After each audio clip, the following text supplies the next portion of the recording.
ಅಂದ್ರೆ ಈಗ ಯಾವುದೇ ಒಂದು ಆಕ್ಟಿಂಗ್ ಮಾಡ್ಬೇಕಂದ್ರೆ ಅಷ್ಟು ಈಸಿ ಅಲ್ಲ ಸರ್, ತುಂಬಾ ಪ್ರಿಪ್ರೇಷನ್ ಬೇಕು.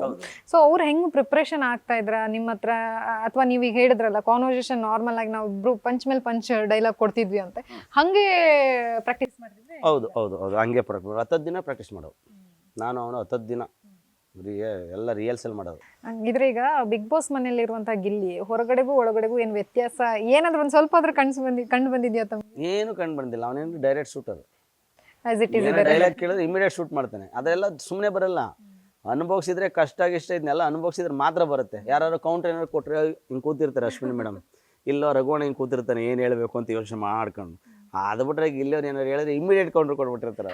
ರಘುವರು ಮತ್ತು ಗಿಲ್ಲಿಯವ್ರ ಕಾಂಬಿನೇಷನ್ ಅಲ್ಲಿ ವಿಡಿಯೋಸು ಮತ್ತೆ ಇದು ಅವೆಲ್ಲ ಫನ್ನಿಯಾಗಿ ಚೆನ್ನಾಗಿ ಎಲ್ಲ ಟ್ರೋಲ್ ಆಯ್ತಲ್ಲ ಸರ್, ಅದ್ರ ಬಗ್ಗೆ ಅಯ್ಯೋ ನಾವು ಇರೋದು ಯಾವ ಇದೆಯಾ, ಟೆಕ್ನಾಲಜಿ ಇದ್ದೀವಿ. ಕಾವ್ಯನ ಜೊತೆ ಆಲ್ರೆಡಿ ಮದುವೆ ಮಾಡಿಸ್ಬಿಟ್ಟವ್ರು, ಇನ್ನೂ ಬಿಗ್ ಬಾಸ್ ಇಂದನೇ ಬಂದಿಲ್ಲ. ರಘುವಣ್ಣನ ಜೊತೆ ಆಲ್ರೆಡಿ ಮಾಡಿಸ್ಬಿಟ್ಟವ್ರು ಫ್ರೆಂಡ್ಶಿಪ್. ಏನು ಮಾಡೋಕ್ಕಾಗಲ್ಲ ಮೇಡಮ್. ಅದಲ್ಲದೆ ಜೊತೆಗೆ ಇನ್ನೊಂದಿನಪ್ಪ ಅಂತ ಹೇಳಿದ್ರೆ ಆ ಟೆಕ್ನಾಲಜಿ ಯೂಸ್ ಮಾಡ್ಕೊಂಡು ಈಗ ಸಾಂಗ್ಗಳನ್ನೇ ಕ್ರಿಯೇಟ್ ಮಾಡಿದ್ದಾರೆ. ಬಿಗ್ ಬಾಸ್ ಒಳಗಡೆ ಕೂತ್ಕೊಂಡು 2 ಸಾಂಗ್ ಸೂಪರ್ ಡೂಪರ್ ಹಿಟ್ ಮಾಡ್ಬಿಟ್ನಲ್ಲ ಮೇಡಮ್ ಗಿಲ್ಲಿ. ದೊಡ್ಡ ದೋಸೆ ಕೊಡು ಅದು ಆಯಿತು, ಆಮೇಲೆ ತಲೆಯಲ್ಲಿ ಕೂದಲಿಲ್ಲ, ಬೆಳಿಗ್ಗೆ ಎದ್ದು ಕುಡಿಬೇಕು ಎಮ್ಮೆ ಹಾಲು, ಇದೆಲ್ಲ.